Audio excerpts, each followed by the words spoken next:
back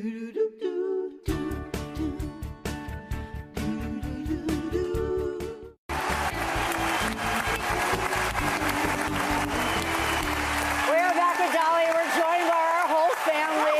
I know. And Dolly, we would like to introduce you to our lifestyle expert. This is our beautiful Paige Hemmis. Well, she is beautiful. They're all beautiful. I brought my family. Can we just adopt you into our family? I'd love it. Wouldn't you like to have Dolly? Yeah. You would fit in perfectly to what? I will be after this. You're doing all these shows. Yeah. That's true. We're staying. True. We are You've staying. been so blessed with a wonderful career and a beautiful life, and I know that your dreams have just moved you forward in everything that you have done and you've created, and you're inspirational. Your dreams have been inspirational to you, so much so that you created this wonderful mystery-sealed dream box. What is it? Well, actually, we decided when we opened our new Dreammore Resort, which we thought had kind of said, okay, dreams do come true. They can, because I dreamed of that also. And we thought that we'd put a box there to be opened in 30 years. When I'll be, I don't know, around 100. 30 years older. Yeah, I'll be 30 years older. And somebody said, oh, well, that seems so sad that you're not going to be there. I said, how do you know I'm not going to be there? I just saw Yes, I saw a 100-year-old woman running a race.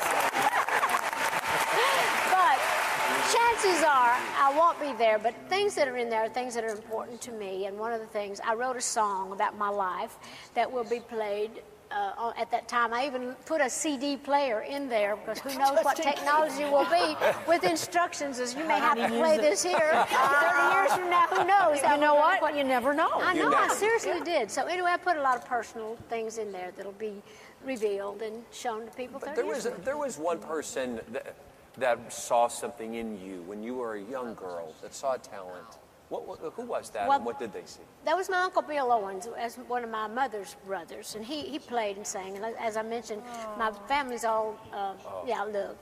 Anyway, so he used to take me around to all these places, sing on radio and television, and he'd play guitar for me also.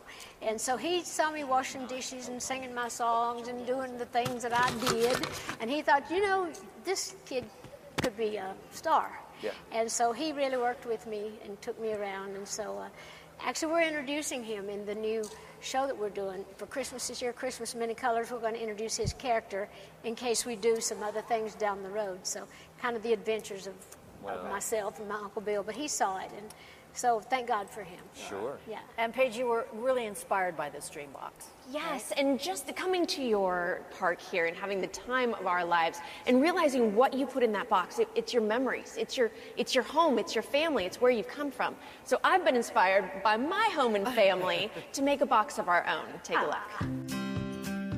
Dolly has always been a dreamer, and her dreams manifest themselves in her music, her movies, and here at Dollywood. I'm here at Chasing Rainbow's Dolly Museum. It is amazing here, and I'm surrounded by so many milestones in Dolly's life. Today, I want to show you guys at home how to make a dream box of your own. You need a wood box that you can find at a craft store, or you can repurpose an old box you have at home. Paint and a paintbrush, a book, I'll explain why in just a little bit, some leaves from the surrounding area of wherever you are. We actually picked these around Dollywood, some Mod Podge and a little sponge to put that on, some hot glue, and then something that's going to make it very special is an actual butterfly from one of the gift shops here at Dollywood. And we're going to use that at the very end. Let's get started. At least 24 hours before, you want to make sure that your leaves are flat. So grab a book, put the leaves inside, put them inside just like this, even the fern. Set that overnight. If you have a couple weeks, that's even better. And go ahead and set that aside.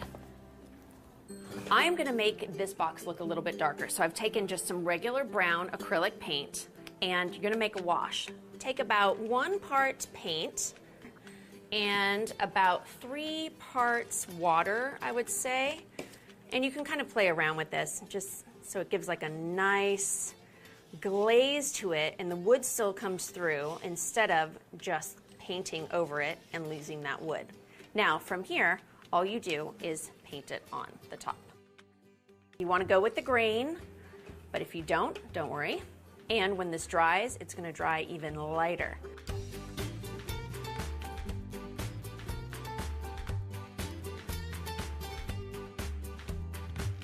Next thing you want to do is make sure that the inside of your box is as glamorous as the outside. We're going to add felt to this. So we've put that brown wash all over it and dried a little bit lighter, which is perfect for what we need. I've gone ahead and cut these to size. Now this is going to vary for you guys at home, whatever size box you have. Do a piece for the bottom and then all of the sides down below. So this is our bottom piece and this is where I'm going to start. Now I'm taking Fabric Fix, which is actually going to work as a really good adhesive to keep this felt down. So what you do, just kind of go around the corners there, fill it in a little, and then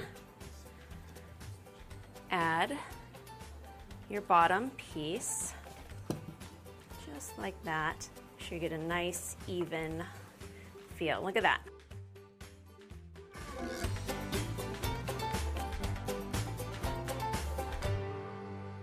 Now it's time to make the outside look pretty. We're gonna do our decoupage.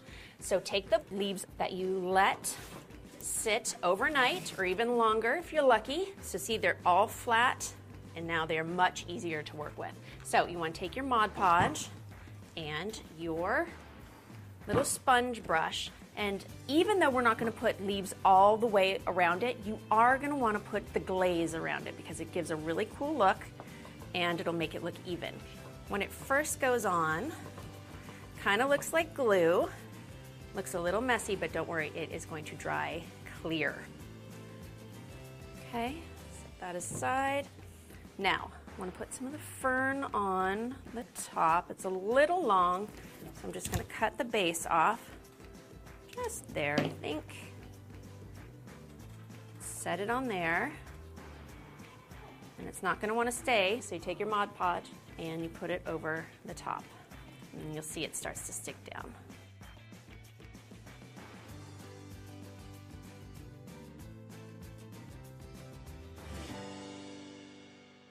You're going to want to give the Mod Podge about 24 hours to dry, but when it's dry, look how cool it looks. It's got that glaze going on, and you can see where we added leaves all the way around. But there's one final touch that we're going to do. We're going to actually take one of Dolly's very favorite symbols, which is a butterfly. We got here, and it says Dollywood. We got this at the gift shop. Now, this is actually a magnet, but we are going to turn it into a feature piece on top of our box. Take some hot glue. Just add it to the middle there, turn it over, put it right there on the top, hold it there for a few seconds, make sure it's good, and there you go. That completes our dream box, and I cannot wait to get home, get back to Home and Family, and have the family members put all of their dreams in our own Home and Family dream box. Time in my life. Well, Dolly, would you do us an honor of putting something inside of our family's dream box that will go home with us back to Hollywood? Oh, what would that be? My wig? Actually, I have a bracelet here, and this kind of, I always wear, I think that I can't sing without rhinestones on. Today I tried to dress plainer, but I had to have something with a little shine and sparkle, because I never leave a rhinestone unturned. And this is pearl and rhinestone, and this will kind of say, she shined. There she is. Thank you so much, Dolly.